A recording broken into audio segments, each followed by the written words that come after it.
Well, hello, and a very warm welcome to a Monday night show of GF Uncensored.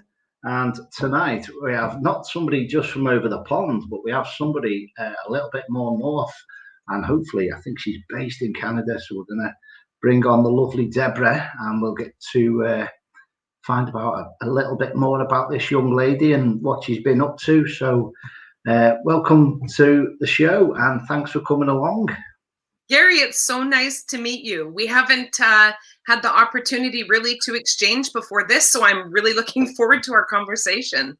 And as again, with like everything in this current situations, again, of the lockdown period, it's giving people more time to connect. And again, the world is getting closer basically around with the internet and everything as well. But again, thanks for coming along to the show. Again, how do you pronounce your surname? I will ask you first. I didn't want to say it wrong. I know, right? It's DOERKSEN. A lot of people say DOERKSEN, but it's DOERKSEN. Yeah, DOERKSEN. Okay, so I just wanted to say a long married name, 30 plus years. Okay, hey, you've done well. You've done well. You're looking well anyway. So a little bit about yourself, and as we get through the evening, we'll get some questions and anything you want to run with, I'll ask some questions and we'll see where we're going. So tell me a little bit about yourself, and where did it all start is always the best way to start the evening. I think that, Gary, unlike a little bit of our conversation beforehand, I have sort of a strange story, I think, because I was not one of those people that as a child remembers spirits in my room or getting scared and pulling the sheets over my head. So it's until I was 38 years old, this is not a familiar scenario to me.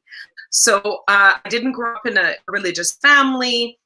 You couldn't chuck a stone in Catholic anywhere near for generations. And so it was very, very strange when at 38, suddenly and out of the blue, I started seeing and hearing spirits, people, animals. And when I say suddenly, I mean, I had never gone to see a psychic or a medium. I did not read the books. I was married, 18 years at that point. My daughter was 12. So life was kind of trucking along as normal. And one day I started to hear a man's voice in my ear. And I thought I had kind of lost my mind a bit. And so my heart was kind of pitter-pattering. And then as the days went on over a period of a couple of weeks, I was having some pretty dramatic events. So it was, I'm going to say at first, very alarming. And it's quite surreal to explain what you just explained about hearing voices. And as a medium and somebody that works with spirit, it's so hard and frustration when that first comes in and gets stronger and your team come in and around you as well. And do you sense your guides? Do you sense your team? And how do you work yourself with what you do? Well, the first couple of years was just really, it felt like a mind fraction. So the first experience was with a dog. I was at work and it was 2:00 in the morning, and this little chocolate dog came walking in beside me. Not in a building that there would be a dog. And then I heard from across the room someone going, "Sandy, Sandy." And I turned around and there was nobody there. And where the hell did this dog come from? So I went to the washroom and I washed my face and I thought, well, it's 2 a.m. Maybe I'm tired, And so I went back to the kitchen. Sure enough, there's the dog again. Somebody's calling Sandy again. My heart's racing and I'm thinking, oh my God, I've lost my mind. So I left the kitchen and I thought, okay, I'm just going to try to relax, take a little bit of a break. And a coworker who I'd never met before came. We had done some rounds. And on the second time of going around, I felt, all I can explain it, Gary, is this huge ball of energy in my stomach.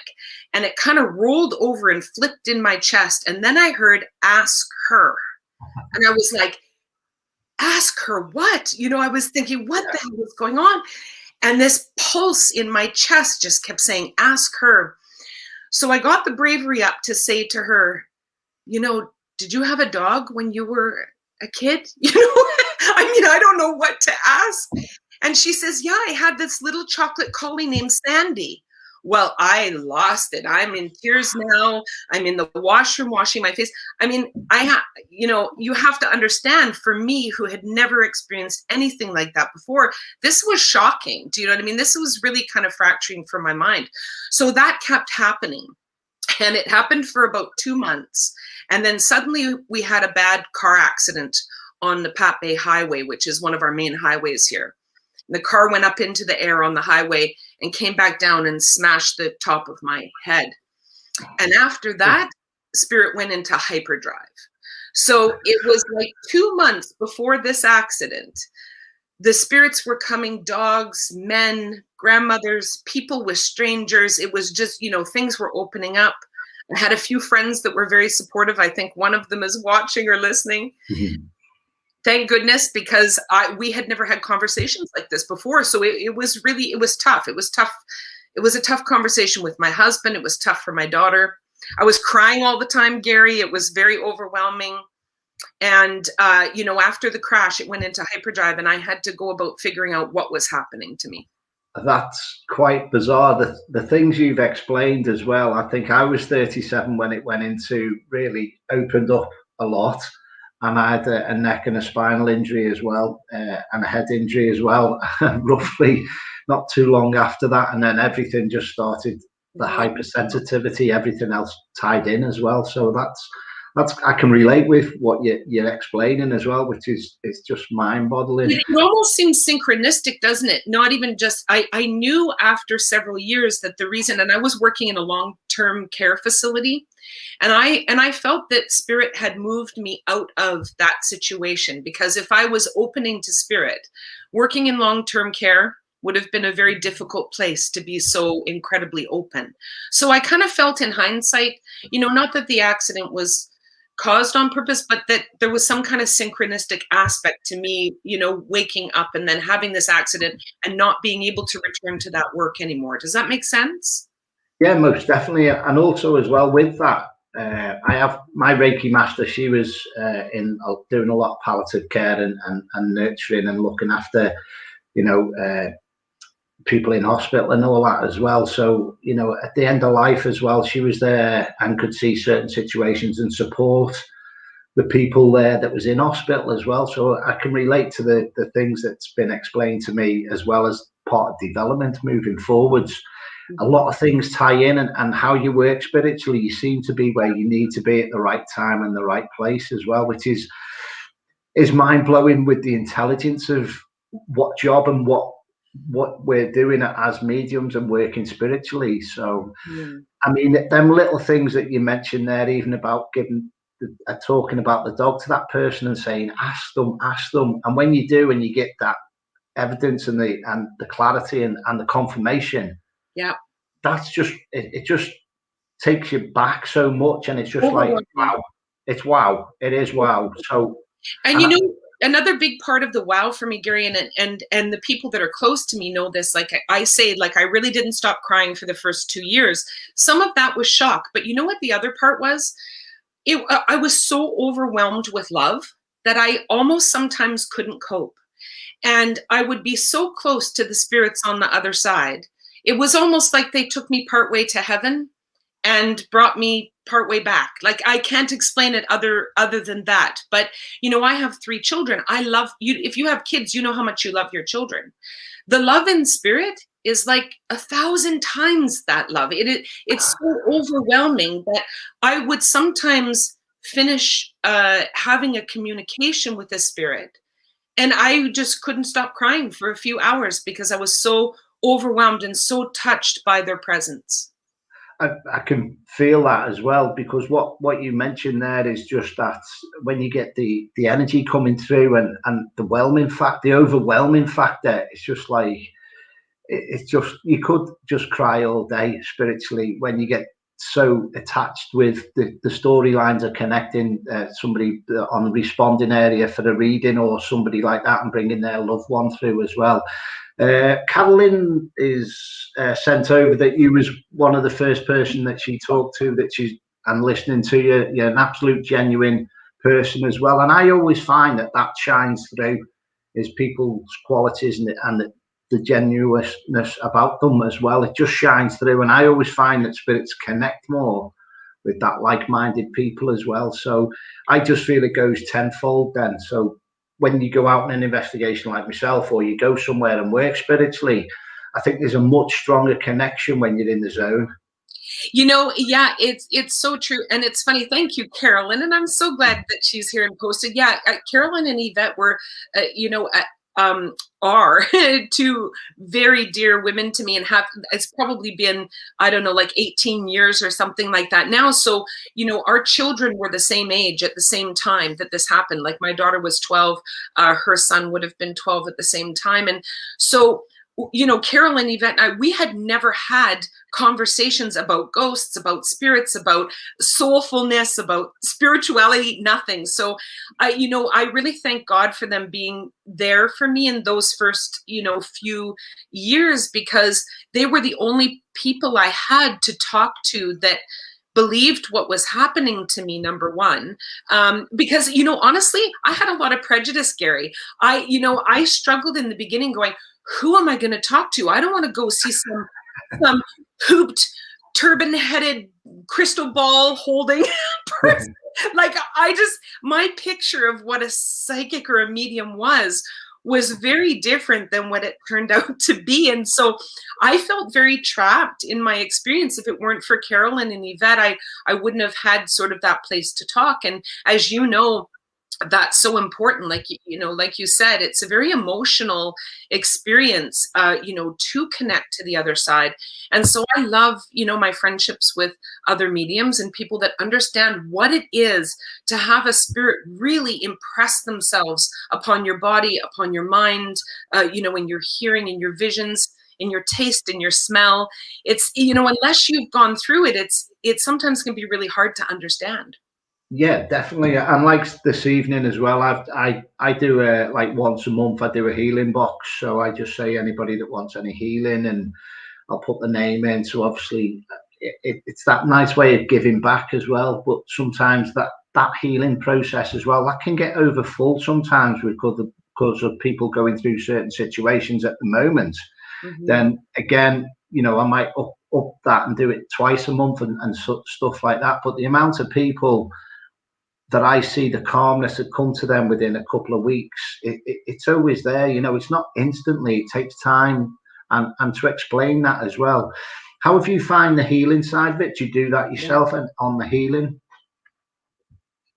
do you do any healing? Yeah, I always say I never call myself a healer, because I feel like I arrive for spirit in whichever way they ask me to. And so sometimes that means that there are healing spirits that are coming forward that want to provide healing. Then all I'm doing is just being a gateway for that. So I just really, how do I say? I just try to. I call myself a professional listener, Gary. That's what I am. I'm a professional listener, and I can tell you, I'm halfway through writing a book right now, because some of the stories, some of the things that have happened to me have been so unbelievably profound. And even, can I tell you one?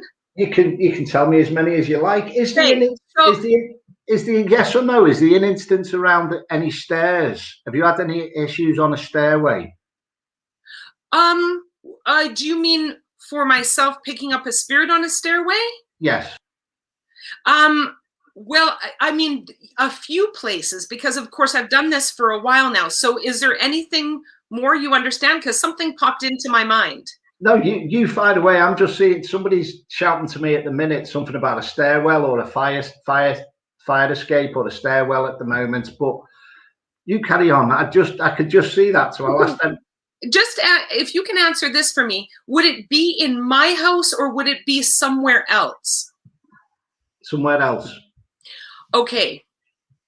Yeah, I can think of one very distinct, where I watched a woman go up the stairs, and she was a woman who had been murdered, and the people that were owning the house, that had been the home she had been in. She wasn't killed there, but that had been her home.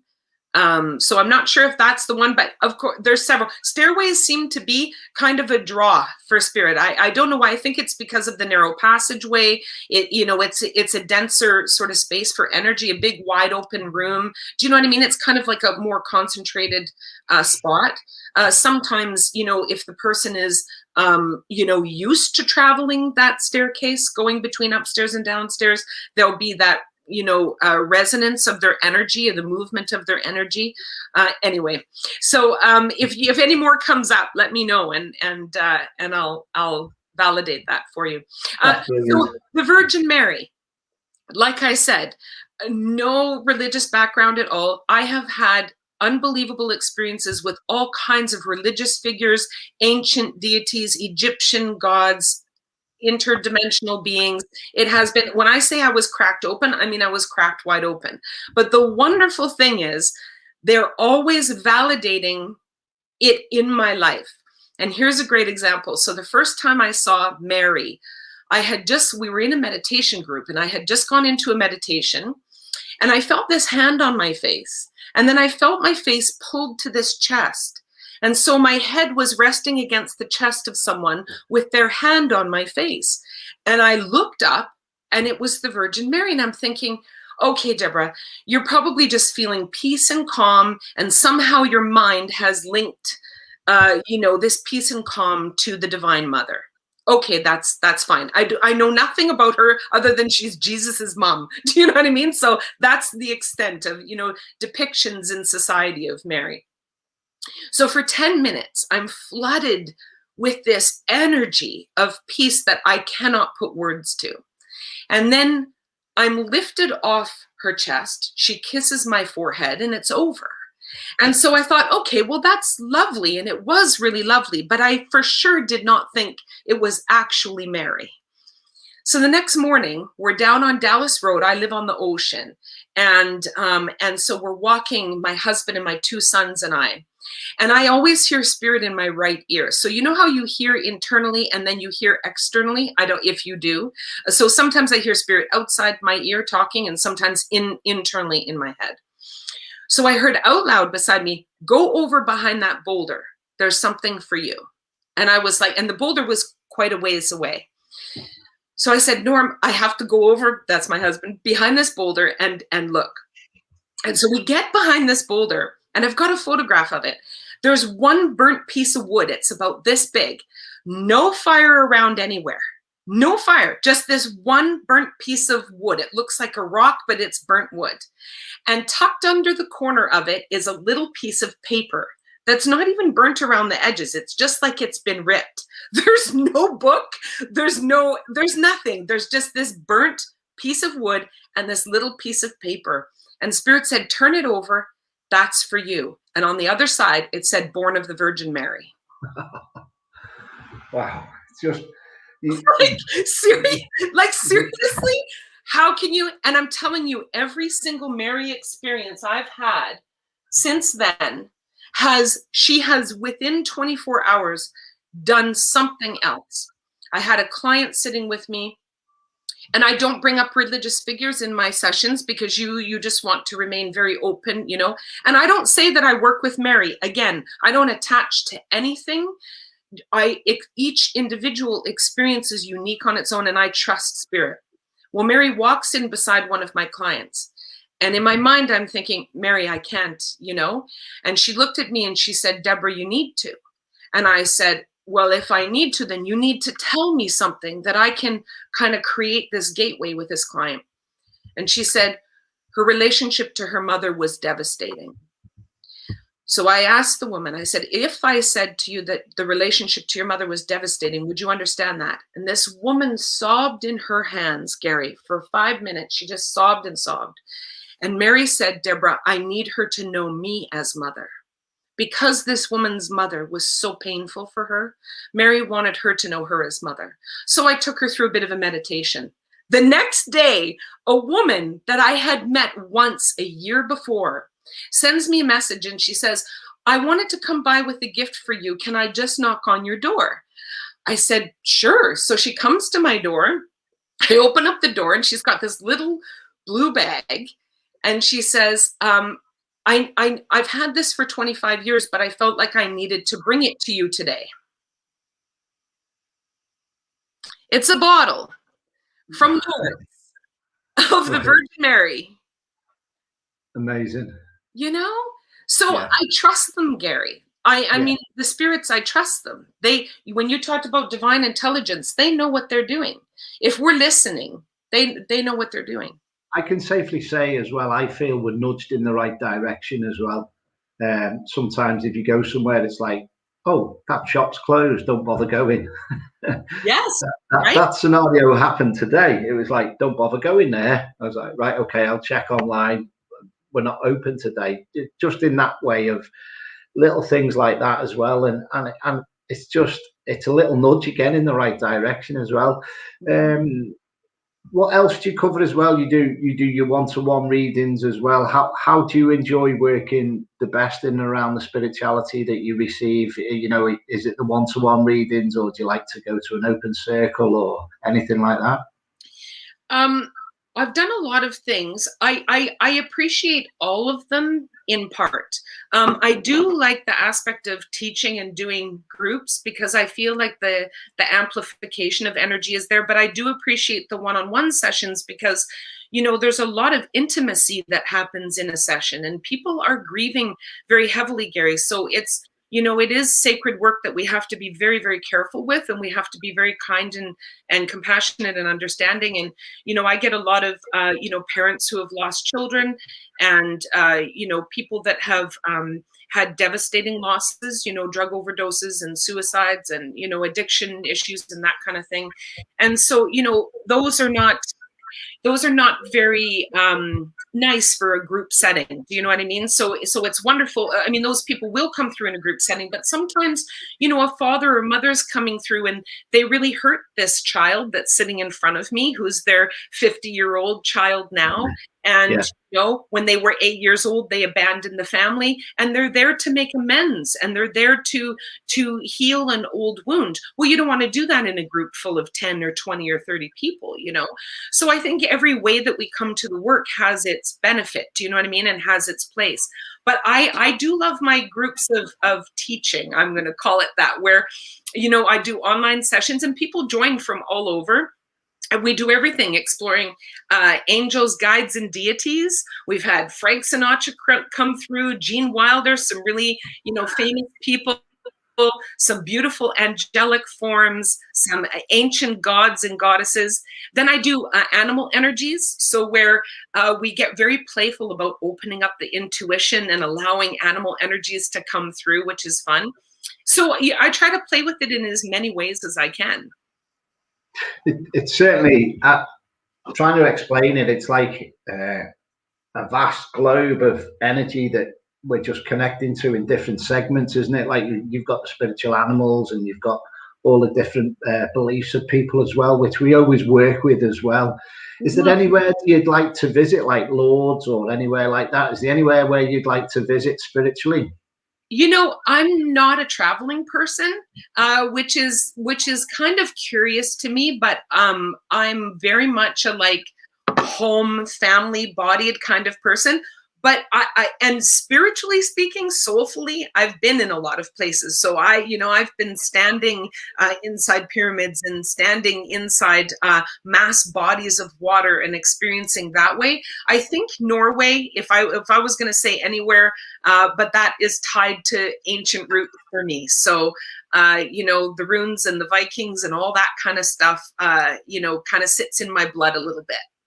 Well, with Norway, I had an experience where I couldn't walk into a room in Dean Castle up in Scotland because they'd found thousands of swords from over thousands of years up there, and they were linked with obviously Vikings and everything else. And I just couldn't walk in the room. It's not because I didn't want to walk in the room. I just knew I could hold one at a time, but I couldn't go into that mass energy on top of each other as well. So sometimes you've got to take a little bit of a step back, but I can understand that draw of that type of energy, the strength it brings it's just unbelievable how people work and connect with the residual energies that's on an item or an object as well. So do you get loved ones bringing you objects as well? Do you work in that way?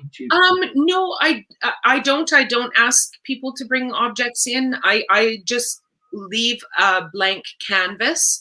Yeah. So when I sit in a session, I'm telling you, Gary, I call myself the most skeptical medium. So, I can be 10 minutes before a session going, and then I've been doing this 13 years now. I can be 10 minutes before a session going, Debra, what are you doing? Like, I feel completely blank. And then I sit with the person and I just kind of open my energy up, and there's a dad walks forward or a child comes forward. I'm taken into my body. All of a sudden I've got cancer in my lungs, or my head has, spirit gets really specific about my body. Like,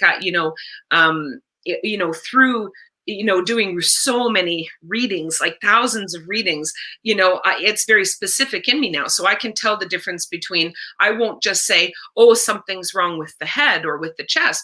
They'll go, it's Alzheimer's, or it's an aneurysm, or it's cancer in the brain, or it was a stroke. So they get very specific in my body about what the experience was, which I really appreciate, because there's a lot of validation in that, moving into the body with spirit, and then being able to sort of describe a little bit more of that experience for them, Definitely on the clarity of that as well. That's amazing. Like sometimes, if I've had a really busy day or a really busy week or a busy month, it's like not as much as the clarity there. You just know there's a head problem, and then you've got to break the segments down sometimes. And sometimes it can come in really strong and over too strong sometimes. So if somebody's had an impalement or a car crash or something like that, you ask them to step back. And then sometimes it's just working with the clarity as well, because I always find that sometimes you can be over busy with what you're doing in your daily life. So you've got to get into that zone and then ask again. Sometimes you say, right, okay, take that away from me. I know it's a head injury, or I know it's a head problem. I would safely say, when you walk in a room and somebody's passed with Alzheimer's, that's the whole room would just spin, and your head just feels like your brain's spinning, and it's quite hard to express that to somebody sometimes. So you've got to take yourself out sometimes. Have you ever had that where it's been too much given of that emotion? No, well, actually, not no. Only once, where then I learned how to change what was happening for me. And that's when it comes to murder, Gary. So because I very easily let spirit come right close to me. Sometimes I feel my whole body shift into a man. So I get a lot of very deep physical changes within my being. But that just allows me to be close to the spirit, and then it's very easy for me to separate from that. But I would say the first time I experienced it, I'm going to call it a very gruesome murder. I felt the whole thing, and it was very hard for a few days. And then I realized, after a bit of time, that as soon as I have this impending feeling coming towards me of, I know I'm going to die, and it's in a way that is somebody is intending to kill me, then I'll say to the spirit, okay, that's enough. I know that you were killed. And because I feel very empathetic too, like I feel like the person had to go through that. Do you know what I mean? Yeah.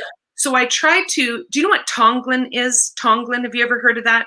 No, I've not heard of that. It's like a practice of, taking someone's sadness or weight or problem, and then giving them some of your light. So you're kind of doing this figure.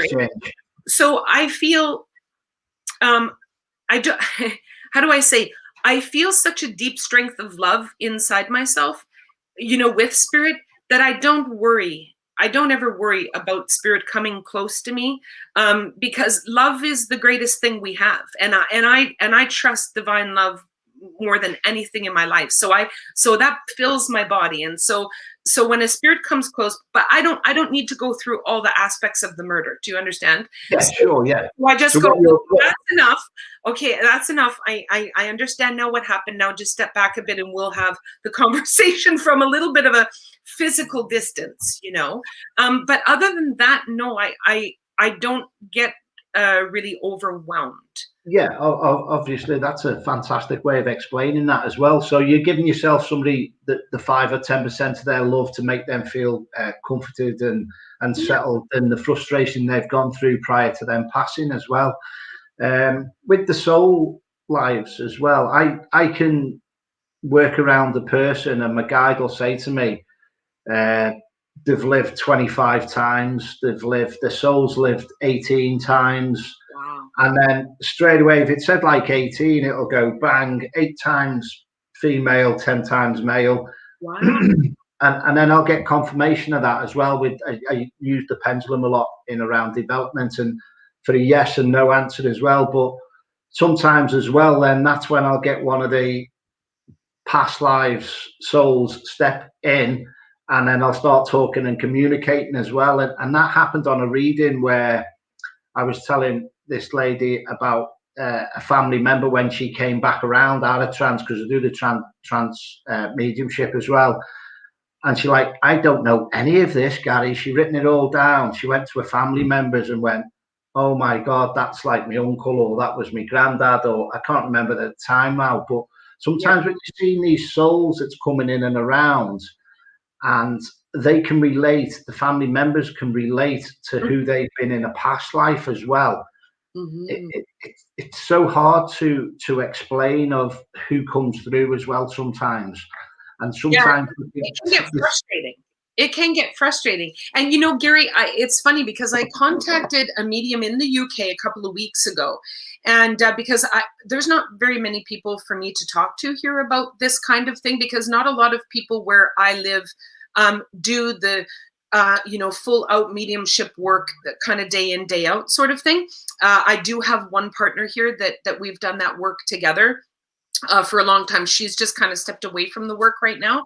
Yeah. But one of the things that's been frustrating for me, I'm going to say over this 13 years, is every once in a while I will be in a session, and I'm going to give an example. A gentleman came from several towns away. He had to take a ferry to come, and I'm sitting there, Gary, I'm not kidding you, 2 hours. I've got 3 pages of notes. He doesn't understand one damn thing. Not the clock that's just been taken in to be fixed, not the Johnsons that are the neighbors, nothing. And I'm saying to Spirit, what is going on? Like, for sure within the first couple of minutes, my client should be able to understand the information that's coming through. Nothing. He understood nothing. Yeah. The next day, we had a session, Diana and I together. And I'm in my car and I'm driving there. And way up ahead, I see this motorcycle start pulling into the highway. And panic just flooded my body. And I thought, oh my God, I'm going to see this man get hit. And I kept waiting for this crash to happen ahead of me, and it didn't happen. And I turned off the highway to go to Diana's. We sit into the session together. Both her and I were doing the reading for this woman together. And Diana starts saying things like some of the things that are on my paperwork from the day before. And I stopped and I said, Diana, hang on a second. And I turned to the woman and I said, do you have the neighbors that are the Johnsons? She says, yes, I grew up with them. I said, do you have your grandmother's clock, and was it just taken in to be fixed? She says, I did that yesterday. All of the stuff I had written on those 3 pages were all for this woman. But guess what? Her husband had only died 2 weeks earlier in a motorcycle crash. And so I knew that what had happened was that the day before, as I was sitting with a completely different client, this woman's husband was so eager to be with his wife. He was like, Debra, you're not going to hear anybody but me until you get to my wife tomorrow. And so how wonderful that this soul was communicating, but how frustrating for the medium who was sitting in front of this other man, so boy, we've got to go through some sometimes, Gary.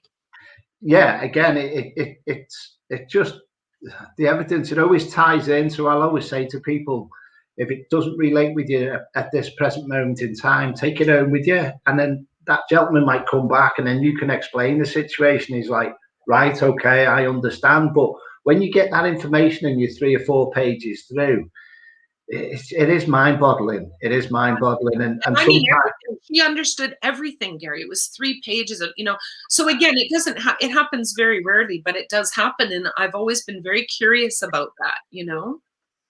Again, do you see anything in and around with the future prior to it happening? Do you get that type of senses with your team as well? Do you feel that in front of people when you're reading for them? I wouldn't personally give anything like that myself, where you've got intuitions telling you, but it's like, hold back, don't say this, don't say that, don't give this, don't give that.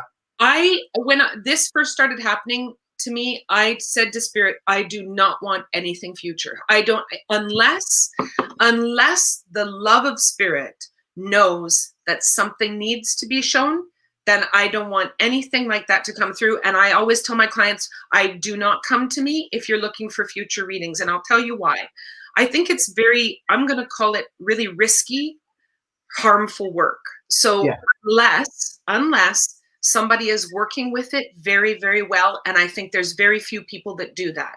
And I'll tell you why, because we need to be empowered in knowing that that little guidance system you were talking about, not going into that door, that's what we need to be encouraging in people, is to listen to their gut feeling. If I say to you that you're going to meet John 5 years from now, and that's the man you're going to marry, well, in 5 years from now, that man, John, that you're going to be married, you're not the same person 5 years from now that you are at this moment. So you need to date Rick first. Yeah. And if you think that John's coming and you turn Rick down, you don't realize that Rick was a very important part of your growth so that you could have the relationship with John. Does that make sense? Yeah, definitely on your path, because the experiences you can relate to around the person on your path, you're meant to be around that person at the present moment in time. Absolutely. And that's what people don't. Everything you need to know is with you right now. Right. Everything you need to know. So then I believe my job in my mediumship is to help people wake up more to their present moment, to what is being brought to their life now, because the decisions you make now are the things that shift and change later. But I have too many people on my couch crying, Gary, over what the last medium or psychic said about what's down the line for them. It's not fair, No. It's just not fair. We have to be loving and careful in our work, Also, as well, I do feel that's where the professionalism comes in as well. So it is hard, even doing a reading, it is hard where you've got to chapter it, filter it, and are they open to receive, really? Sometimes they will want to know what they want to know, but they don't want to know what they don't want to hear as well. So there is a massive boundary, and there's a massive way with Spirit that can give you too much information sometimes, but that asking for them not to give you the future is a good thing. I've seen it where I've asked my team to give me information prior to an investigation, and I've wrote that down prior to going there, because I know there's certain energy spirits waiting for me prior to that. So again, I'll always test myself, but I wouldn't put it out on a client, or I wouldn't put it on top of somebody where it's too much. And I think sometimes a lot of people are carrying a lot of weight with them, where they want to know, but they don't want to know. Mm-hmm. I've had the aspect in my life, and very dramatically, of natural disaster precognition, where Spirit, once so I'll leave my body very easily. And for whatever reason, Gary, I can't explain it. I'm still Debra, but I'm not Debra, and I feel myself, I'm in the stars, or I'm above the earth, and I can see the earth, and Spirit will light up a part of the earth and say, pray there now. And then boom, I'm back in my body. And within 24 hours, 48 hours, a disaster happens in that area. So sometimes that was a little bit hard, I'm going to say, sometimes to deal with, because I would feel like, well, if there's something known beforehand and this is happening, could I do something, or could I? But I had to let that go and just go, you know what, this earth is an earth of risk, and it's an earth of an incredibly vulnerable walk. But in it, we have a tremendous amount of power, and we have a tremendous amount of capacity to link into our soul selves and kind of be with our life. Like I call it, hold it lightly. Like hold the life lightly, because the life is a temporary experience for the soul. It's a brief. Look how old we are, Gary. What the hell happened? How did we get to this age? It was a blip in time, right?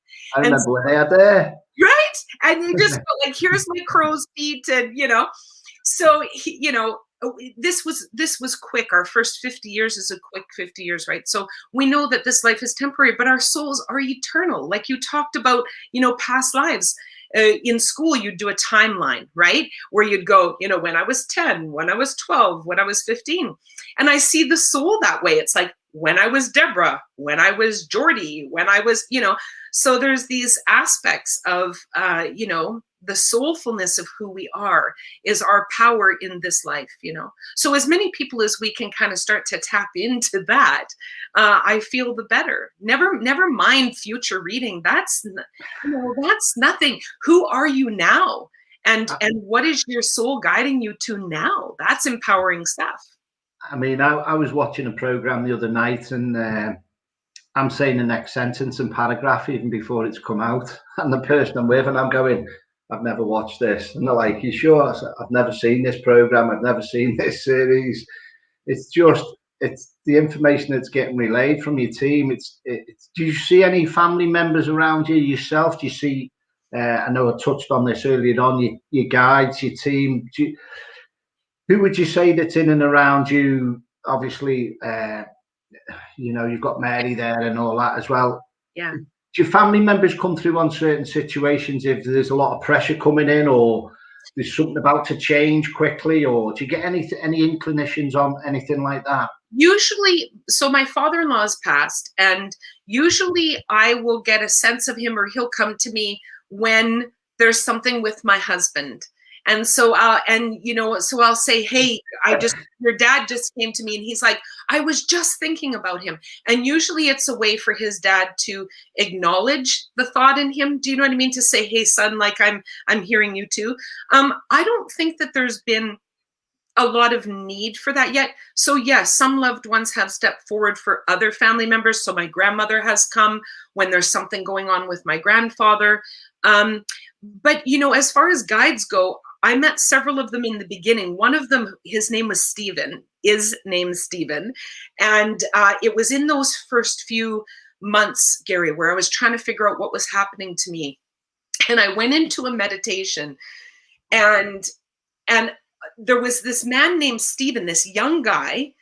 And when I came out of the meditation, he was still sitting on my bed. And I was very, very taken aback by that.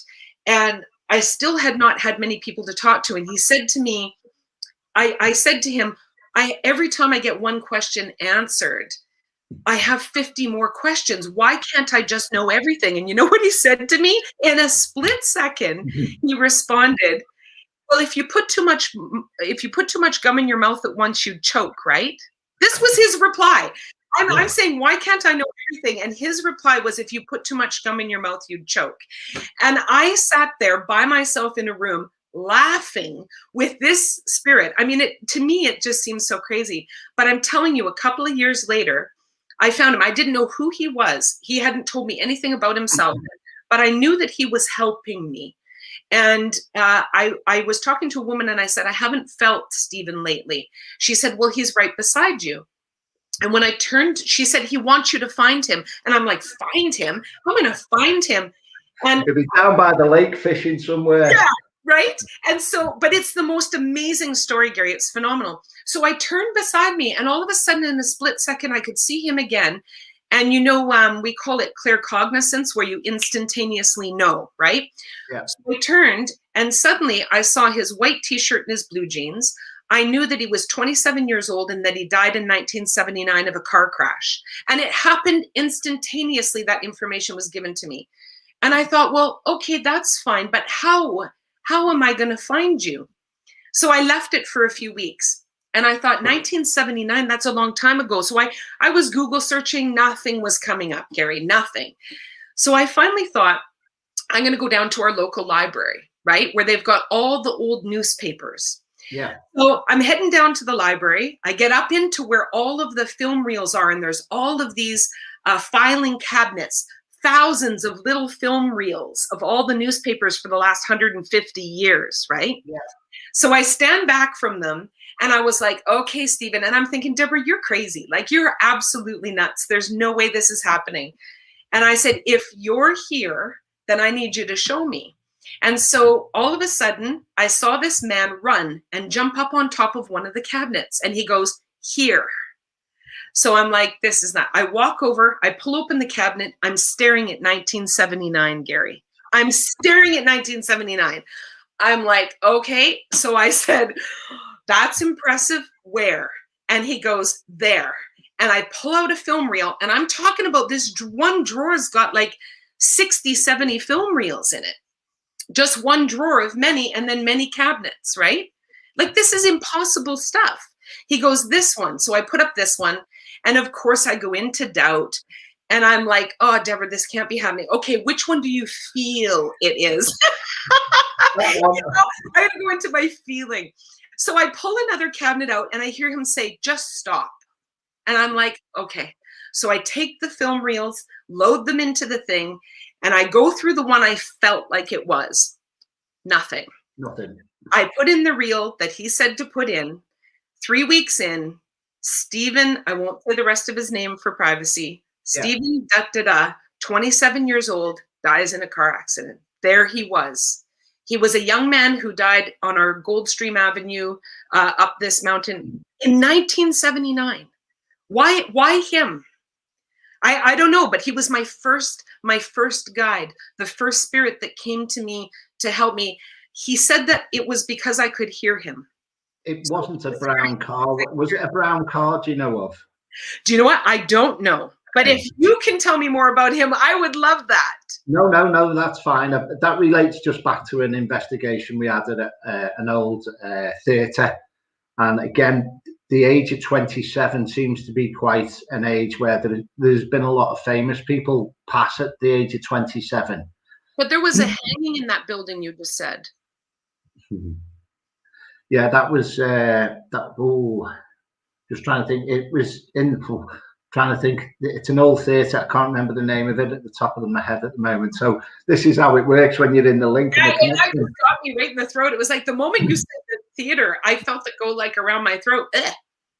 When you touched on the seeing energies around the bed and all that, I get a lot of communication from the general public and people inboxing me, and they see a lot of white light, and I always try and explain things that your friends, family and loved ones will come in and around the bed at night in your room, in your area, when you're trying to relax and unwind. That's where there's a lot going on, because I always try and explain to people that's the state of the mind that the medium has to be in, is in that relaxed state. So when we're going to read or going to do anything, we just have to clear our minds. Yeah, we have to put our mind to sleep. We have to go, okay, that part's off now, so you can just be like this sponge of receiving, right? That's a different mind process, you know. So again, going back to that bedroom situation and scenario, do you end up with like a queue sometimes when you wake up and it's like I have a process of I ask spirits to wait outside until I'm ready to work or I'm ready to cross over and help them be where they need to be. And as well, if friends, family are struggling with, they know that there's somebody around that needs crossing over, I'll just ask them to visualize a rainbow and put them to the back of my garden from where they are in the UK or anywhere around the world. I'll say, visualize that spirit and ask them to follow the rainbow to the back of my garden, and then I'll work with them then. Do you get scenarios like that? That's so beautiful. That was really beautiful. I've had people walk into my room for sure, and I've woken up in the middle of the night sometimes feeling like I gotta pull my blankets closer around me. I'm pretty, I'm gonna say on and then off. Do you understand? So usually when I'm off, I'm off. A spirit has to be very strong to kind of bridge that for me, and maybe that has to do with the fact that I didn't grow up as a kid being open. So when I turn on, there's the on, and when I turn off, there's the off. But I do many times, Gary, even when I feel like I'm off, have a spirit walk into my room, and I just have to say, you know what, Not now. Unless you've got something to tell me right now that's important related to now, not now, and please don't be in my bedroom. What's really been funny is my poor husband, because my workspace is in the suite of our home. I took that over to work in. He has had his own encounters because one day I had a young man coming to see me, and my husband was at the kitchen sink. We call it like the coffee bar beforehand. And he said, Deb, he said, I don't know what's going on. He said, but this elderly woman had walked up beside him and said, I can hear you. She whispered in his ear, I can hear you. And he was so creeped out and freaked out. I said, well, honey, how did you know it was an old woman? And he said, I don't know. I just knew. He said, but I heard her, Debra. And I'm like, well, that's terrific. Well, sure enough, this young gentleman comes, and his grandmother was coming through. And I knew that it was the woman that had talked to my husband at the counter, and her name was Ruth. Yeah. So I went back to my husband afterwards, and I said, listen, I want you to go back in your mind for a moment, back to the woman who was speaking in your ear. Just let her give you her name. If you just let her give you her name, could she give you her name? He goes, well, I don't know. It was like Ruby or Ruth or something. And I just started laughing.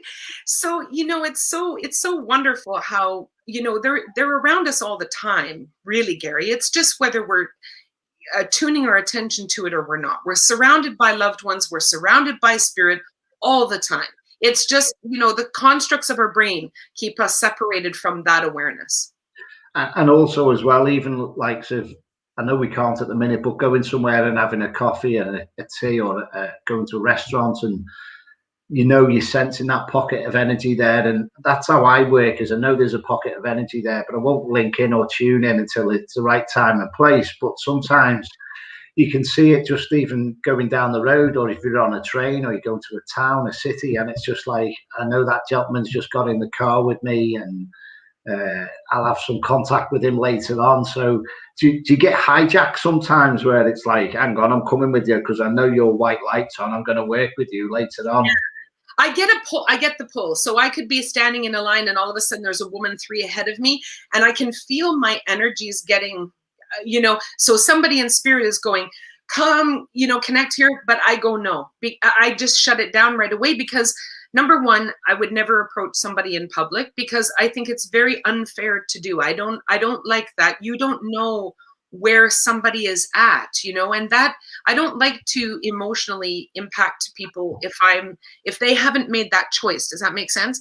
And I also too feel like, because we can see and feel and hear what we do, Gary, I feel like if I tune myself into somebody's energy, that's like me walking up to their living room window and going like this. That's not fair. I haven't been invited to do that, So I'm going to say I'm very try to be as respectful as I can about the work, and not take any kind of advantage with it. Does that make sense?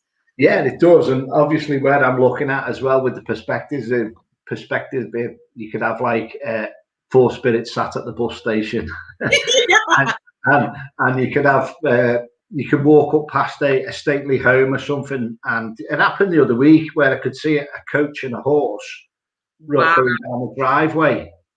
And I'm like, I'm instantly going back 100 years in my mind's eye, and I get the cine film as well. So again, it's sometimes where you're like, okay, I know you're there. I'll work with you as and when I can. And again, it's trying to be patient, and as a medium, we can't do it all, but you've got to be patient as well. So I always try and relate to the spirit. Please be patient. Yes. There's a time and a place, and that's where you're coming from around the professionalism. Yeah. Right. Sometimes they just want to be heard, right, Gary? And sometimes just the acknowledgement also too is enough for them to go, oh, you see me, or you know me, or you recognize me. And sometimes that's the most loving thing we can do, right? Is just to acknowledge that spirit is there, and Yeah, most definitely. Just asking if there's any other questions there for people to ask. Tell me more about your book. Oh, well, okay. So there's one I'm writing, but there's actually one that I just finished writing this year called Deadly Paranormal. So I don't know if you saw it or you heard about it, but you might really like it, Gary. So an author who's very well known here for ghost stories. Her name's Barbara Smith. And she contacted me and said, would you co-write a book with me? Because she's published like 50 some books, ghost stories of Canada, ghost stories of, all different kinds. Anyway, she asked if she could send me a story she'd written, and then I would tune in as a medium and write my portion. So it's called Deadly Paranormal. It's on Amazon by Barbara Smith and Debra DOERKSEN. But it was a trip and a half. I tell you, the hardest story was Jack the Ripper. Right. That was the tough one for me. When she brought that for me, I had to sit there in the receiving of that energy. But I literally had a conversation with Edgar Allan Poe. And I know this seems very out there, but it's demonstrated in the book. It is crazy, the stuff that happened. So that's a really fun book if people like that kind of, haunting ghost story kind of thing. And then my response to that, was a lot of fun. But the book I'm writing now is really just basically my journey and all the wonderful stories, like I told you about Mary, and, some wonderful experiences with other spirits that have come forward for people, that where you just sit back in the bliss of knowing that love was really presenting itself. There was also a situation where I had with the book and all that. I have been told I do 3 books, so I've got to get onto the platform at some time with that.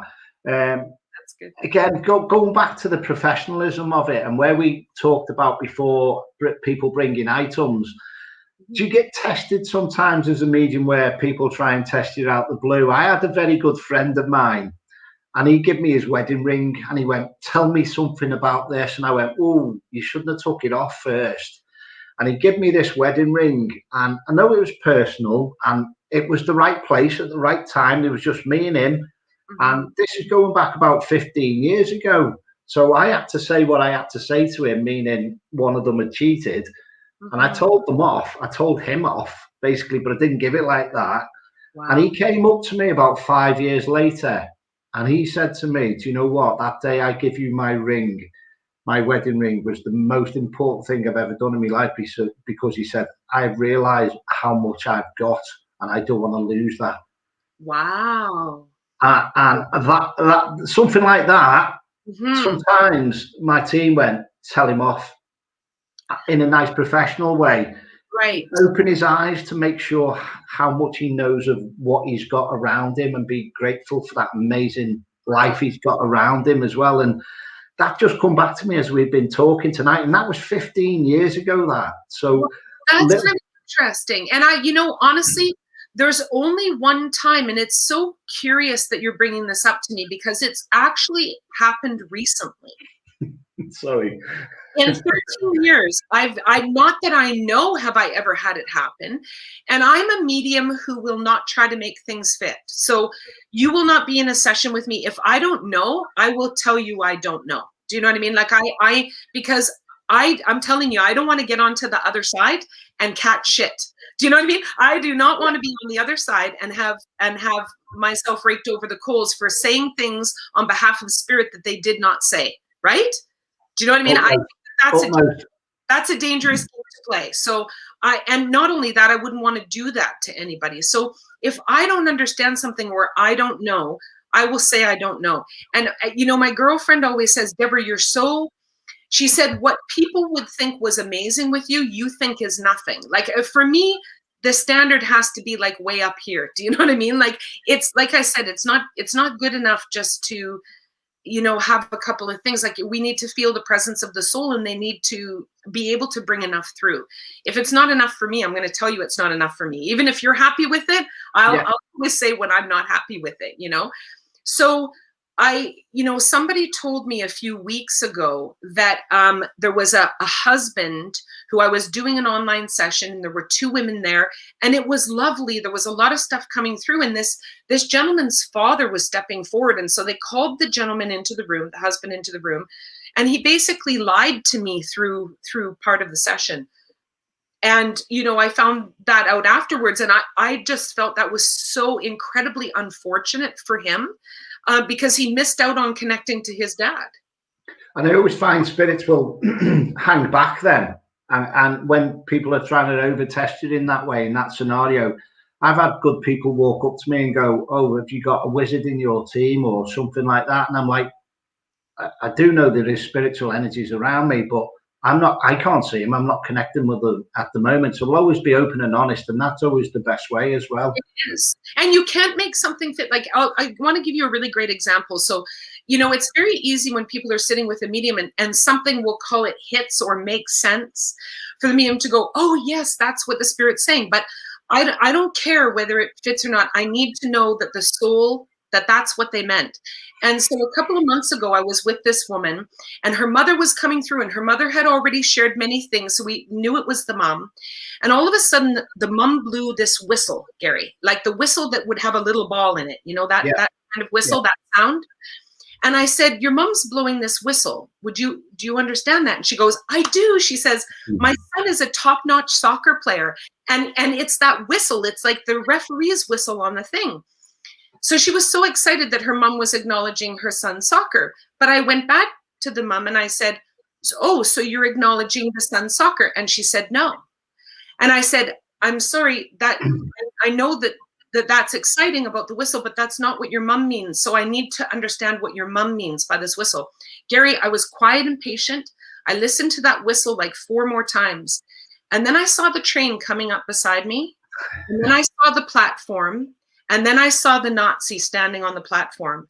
And then my client was like, "Oh my God, her mom was taken when she was 6 years old with her father on the train from Nazi Germany."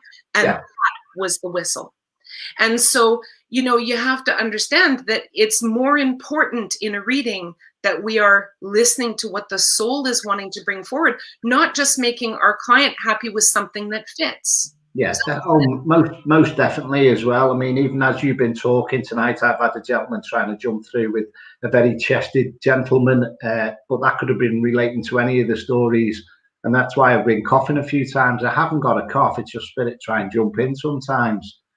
So, I might know who that is, but I might know who that is. Okay, but I've not got a name. I've got nothing else to add on to that. Anyway, that's okay. We're coming up now to the end of the show. And again, thanks for an amazing interview, an amazing catch up, an amazing chat.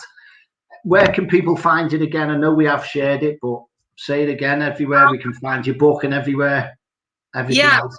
So that book, Deadly Paranormal, is on Amazon, but Facebook, Spiritual Mediumship with Debra DOERKSEN, is kind of like the hub of where I kind of put everything out there from. And then my website is the same, DebraDoerksen.com, and then email anytime. And, you know, speaking of being on the web, right, it's been so wonderful. Yes, I was doing online readings before, but now it's like Scotland, the UK, South Africa, lots in the US. So, you know, I've been really enjoying this last year, kind of a wider reach with new towns, new places, different people, different cultures, and that's been really fun too. So even just meeting you, Gary, and having this exchange, like I hope we have a little budding friendship here where we can certainly, and hopefully we get a few more of your book sales going as well, and build up on that as well. They're actually hers, Barb's, but I would love that because she's a wonderful woman, and she's a beautifully retired woman, and a lovely writer. So I didn't see any comments. I think I didn't have my comments side on, but if there's you can click onto them on the screen and all that. But we'll certainly have you on again. And people are saying like brilliant catch up and, you know, fantastic evening, and they could listen to you all night long as well. You're based over in Canada. Where's your largest city or town? Are you based there in Canada?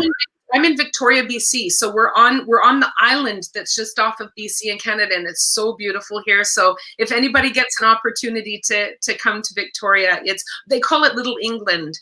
So so it's very, you know, British, Scottish, you know, Irish, English over here, lots of those little pubs and things like that. So, but you know what I envy on your end is the historical aspect of what you have. We're a new place, right?